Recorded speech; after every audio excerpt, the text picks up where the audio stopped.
श्रोताओं नमस्कार। आप सुन रहे हैं ADU.Insight और आज हम बात करने वाले हैं भारत में समाचार पत्रों के इतिहास पर। यूरोपीय लोगों के भारत में प्रवेश के साथ ही समाचारों एवं समाचार पत्रों के इतिहास की शुरुआत होती है। भारत में प्रिंटिंग प्रेस लाने का श्रेय पुर्तगालियों को दिया जाता है। 1557 में गोवा के कुछ पादरी लोगों ने भारत की पहली पुस्तक छापी। 1684 में ईस्ट इंडिया कंपनी ने भी भारत में प्रिंटिंग प्रेस की स्थापना की। भारत में पहला समाचार पत्र कंपनी के एक असंतुष्ट विलियम बोल्टस ने 1766 में निकालने का प्रयास किया था, पर असफल रहा। भारत में प्रथम समाचार पत्र निकालने का श्रेय जेम्स ऑगस्टस हिक्की को मिला। इसने 1780 में बंगाल गजट का प्रकाशन किया, किंतु कंपनी सरकार की आलोचना के कारण उसका प्रेस जब्त कर लिया गया। इसी दौरान कुछ अन्य अंग्रेजी अखबारों का प्रकाशन हुआ। बंगाल से Calcutta Courier, Asiatic Mirror, Oriental Star, Madras से मद्रास कैरियर, मद्रास गजट, बम्बई से हेराल्ड, बॉम्बे गजट आदि।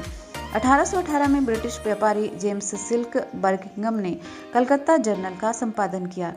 बर्किंघम ही वो पहला प्रकाशक था जिसने प्रेस को जनता के प्रतिबिंब के स्वरूप में प्रस्तुत किया था। प्रेस आधुनिक रूप से उसी की देन है। हिक्की और बर्किंघम का पत्रकारिता के इतिहास में महत्वपूर्ण स्थान है। इन दोनों ने तटस्थ पत्रकारिता एवं स्वतंत्र लेखन का उदाहरण प्रस्तुत कर पत्रकारों को पत्रकारिता की ओर आकर्षित किया। पहला भारतीय अंग्रेजी समाचार पत्र 1816 में कलकत्ता से गंगाधर भट्टाचार्य द्वारा बंगाल गजट नाम से निकाला गया। ये साप्ताहिक समाचार पत्र था। 1818 में मार्शमैन के नेतृत्व में बंगाली भाषा में दिग्दर्शन मासिक पत्र प्रकाशित हुआ। ये अल्पकालिक सिद्ध हुआ। इसी समय मार्शमैन के संपादन में एक साप्ताहिक समाचार पत्र समाचार दर्पण प्रकाशित किया गया। 1821 में बंगाली भाषा में साप्ताहिक समाचार पत्र संवाद कौमुदी का प्रकाशन हुआ। इस समाचार पत्र का प्रबंध राजा राम मोहन रॉय के हाथों में था। राजा राम मोहन रॉय ने सामाजिक और धार्मिक विचारों के विरोध स्वरूप समाचार पत्र चंद्रिका का मार्च 1822 में फारसी भाषा में मिरातुल अखबार एवं अंग्रेजी भाषा में ब्राह्मणिकल मैगजीन का प्रकाशन किया। समाचार पत्र पर लगने वाले प्रतिबंध के अंतर्गत 1799 में वेल्जली द्वारा पत्रों का प्रक्षेपण अधिनियम, the Censorship of the Press Act, John Adams द्वारा 1823 में अनुज्ञप्ति नियम यानी the Licensing Regulation Act of 1823 लागू किए गए। एडम्स द्वारा समाचारों पर लगे प्रतिबंध के कारण राजा राम मोहन रॉय का मिरात उल अखबार बंद हो गया। 1830 में राजा राम मोहन रॉय, द्वारिकानाथ टैगोर एवं प्रसन्न कुमार टैगोर के प्रयासों से बंगाली भाषा में बंगदत्त का प्रकाशन आरंभ हुआ। बम्बई से 1831 में गुजराती भाषा में जामे जमशेद का, 1851 में राफ्त गोफ्तार एवं अखबार सौदागर का प्रकाशन हुआ। लॉर्ड विलियम बेंटिक प्रथम गवर्नर जनरल था जिसने प्रेस की स्वतंत्रता के प्रति उदारवादी दृष्टिकोण अपनाया था।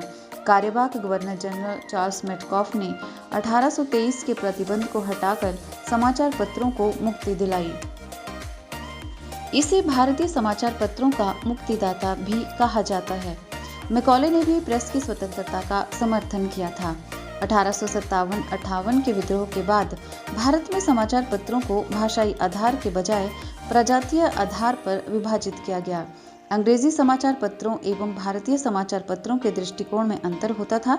जहां अंग्रेजों के अंग्रेजी समाचार पत्रों को भारतीय समाचार पत्रों की अपेक्षा ढेर सारी सुविधाएं उपलब्ध थी, वहीं भारतीय समाचार पत्रों पर प्रतिबंध लगा था। 19वीं सदी के अंतिम चरण में अनेकों अंग्रेजी और हिंदी समाचार पत्र प्रकाशित हुए। अंग्रेजी समाचार पत्रों में Times of India, Statesman, Englishman, Madras Mail, Pioneer, Civil and Military Gazette. इन सभी समाचार पत्रों में इंग्लिशमैन सर्वाधिक रूढ़िवादी एवं प्रतिक्रियावादी था। पायनियर सरकार का पूर्ण समर्थक था। स्टेट्समैन कुछ तटस्थ दृष्टिकोण रखता था। भारतीयों द्वारा 19वीं सदी में क्षेत्रीय और अंग्रेजी भाषा में प्रकाशित कुछ महत्वपूर्ण समाचार पत्र इस प्रकार से थे: अमृत बाजार पत्रिका, सोम प्रकाश, बंगवासी, संजीवनी, हिंदू, केसरी और मराठा आदि। 1857 में हुए विद्रोह के परिणाम स्वरूप सरकार ने 1857 का लाइसेंसिंग एक्ट लागू कर दिया। इस एक्ट के आधार पर बिना सरकारी लाइसेंस के छापाखाना स्थापित करने एवं उसके प्रयोग करने पर रोक लगा दी गई थी। ये मात्र 1 वर्ष तक लागू रहा। 1867 के पंजीकरण अधिनियम का उद्देश्य था छापाखानों को नियमित करना। अब हर मुद्रित पुस्तक एवं समाचार पत्र के लिए ये आवश्यक कर दिया गया कि वे उस पर मुद्रक, प्रकाशक एवं मुद्रण स्थान का नाम डालें।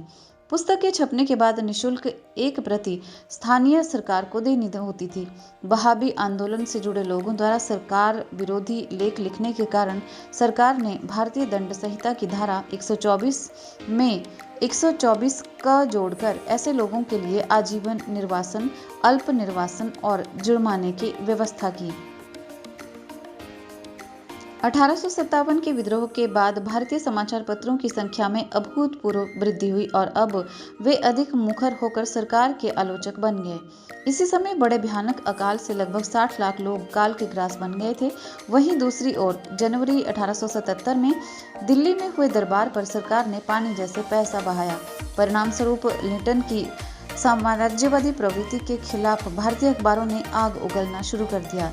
लिंटन ने 1878 में देशी भाषा समाचार पत्र अधिनियम यानी कि द वर्नेक्युलर प्रेस एक्ट 1878 द्वारा भारतीय समाचार पत्रों को सीधे नियंत्रण में लेना चाहा। इस अधिनियम से भारतीय समाचार पत्रों की स्वतंत्रता नष्ट हो गई। वर्नेक्युलर प्रेस एक्ट तत्कालीन लोकप्रिय एवं महत्वपूर्ण राष्ट्रवादी समाचार पत्र सोमप्रकाश को लक्ष्य कर लाया गया था।